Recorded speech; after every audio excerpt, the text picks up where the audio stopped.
Hey Eric, only 3 days since you posted this video, so that's not too bad, right? I'm just kidding. Okay, this is a video response to Eric's Reloaded. I was just about to say DJ Eric. That's depressing. No. Anyway, Eric's Reloaded. For his video, YouTube, who do you miss the most? You know, this is a hard topic for me because there's a lot of people in my life that have come and gone. But you know what? I have to narrow it down because this video will go on for 10 years. So, I'll narrow it down to 2 people. I had a extremely close friend for a very long time in my life. He was my first for, like, pretty much everything.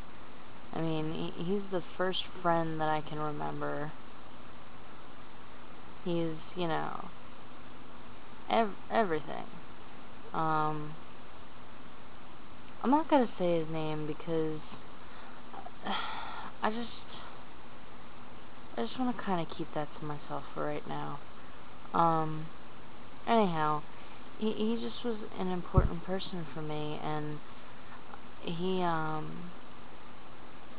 was just there through everything, through, you know, my mom's mental breakdowns, through all the crazy stuff that my family throws at me. he was always there, you know, so he was a very important person, and he actually passed away. I'm not gonna go into that because, therapeutic as it might be, you guys don't want to hear about it, trust me. Anyway, it's depressing, and I miss him a lot, and I don't usually think about him too often. The wound is too deep, it hurts too much.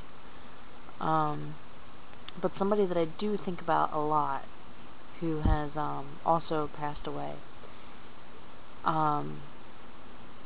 I think I've mentioned before that my mom and my dad are separated, and my mom is remarried to my stepfather. I call my stepfather's mother and father not grandma and grandpa, but nanny and papa. I don't know why, but little tidbit of information for you. My nan, or nanny, however you want to call her, she, for the longest part of her life, she was the strongest woman I have ever known. She had diabetes, and I'll never forget it. I was like 10 years old when I learned what's involved with diabetes, and I was sitting in my kitchen, and she pulled out her little black bag, and it had her needle in it with her insulin. And she literally gave it to herself. Like, she had to, like, stretch and move and all kinds of crazy stuff. And I just remember sitting there going, God, I'd have to, like, be held down by somebody and have somebody do it for me. Like, there's no way. She told me you get used to it, so I don't know if I could ever get used to that. But she was extremely strong. My favorite story when I talk about her is, I never actually lived through, well, I mean, I was alive, but I don't remember this. It's a story that my family shares. And basically what happened is my pop-up did something to upset Nan. And she was furious, and she took plants from all around the house, and she threw them at Pop-Up's feet, and she screamed, "Dance, old man, dance!" And when there was no more plants to throw, she went into her room. And about a half an hour later, she came out of the room, and she said, "Come on, old man, you're buying me new plants."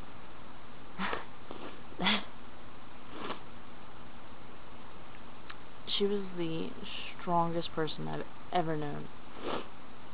And she passed away about 10 years ago.